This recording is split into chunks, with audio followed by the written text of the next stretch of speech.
Ja, na lokaciji v Lescah že od leta 1922 poteka proizvodnja čokolade.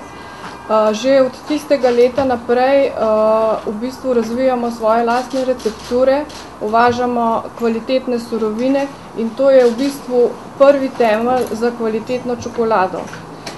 Same surovine, kot so kakavovo maslo, masa in kakav prah, kupujemo na borzah preko evropskih dobaviteljev. Zelo strogim izborom kontroliramo njihovo kvaliteto. Sami lešniki so uvoženi iz največjega področja Turčije. Pri lešnikih smo še posebej precizni, saj uvažamo prvo kvaliteto, pražene, vakuumirane z 5% deleža kožice samo. To se vidi tudi v končnem našem izdelku.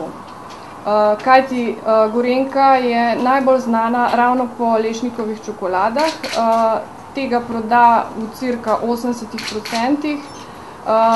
Kljub trendom v razvoju žlahtnih čokolad, ki vsebujejo večji delež kakava, je prvak še zmeraj lešnikova čokolada pri Gorenjki.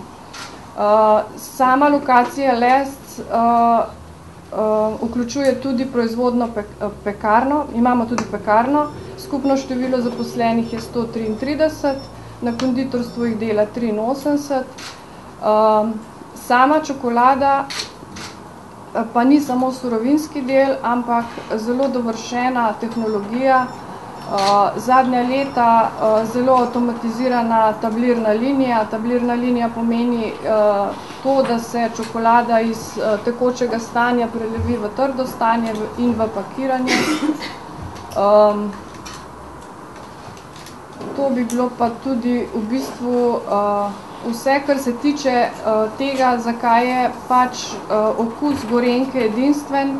Edinstven je mogoče ravno pri tem, da težimo k okusu slovenskega potrošnika, ki je bil vedno pristaš nekoliko manj sladkih čokolad. Te čokolade prepoznajo tako slovenski potrošniki in tudi tujina.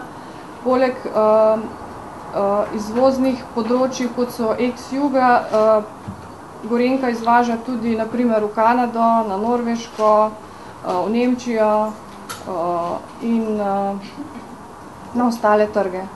Večinoma pa prodajamo na slovenskem trgu, kar pa je tudi težnja pri nas, da v bistvu zadovoljimo slovenskega potrošnika. Kar nam upam tudi uspeva. Koliko pa je letno proizvedete, glede na leta nazaj mogoče? Letno proizvedemo 1600 ton čokolade, 500 ton rolat in 250 ton riževih proizvodov. Za razliko od začetkov bivšega lastnika, ko so na letnem nivoju proizvedli 52 ton, je to velik preskok. Iz kje pa prihajajo surovine, glede na to, da imate svojstvene recepture in poseben okus? Ja, surovine v bistvu uvažamo iz Afrike, trenutno iz slonokoščene obale, preko evropskih lastnikov, ki so tudi lastniki teh plantaž. Tako da izbor dobaviteljev je zelo oster, ker končni efekt pri čokoladi je v bistvu dejansko senzorika teh treh surovin, se pravi kakavovega masla, mase in pa kakav prahu.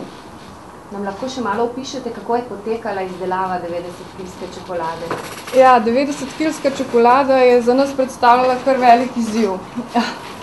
V bistvu smo naredili prav poseben model, v katerega smo vlili tekočo čokolado na naši mlečni osnovi. V sami čokoladi je 27 kil lešnikov, 30 kil vsebuje kakavovih delov in ostale surovine. Sama čokolada je velika, se pravi dolga 2,5 metra in široka 1 meter. Ne vem, če ste videli pač filmček, sodelovalo je približno 6 ljudi, delala se je cirka pol ure, da se je vlila, celoten postopek pa je trajal cirka 3 ure, da smo čokolado v bistvu dobili iz modela. Potem je še trajalo nekaj časa, se pravi pol ure za dekoracijo, okrasili smo jo namreč z našim likom gorenjske punčke.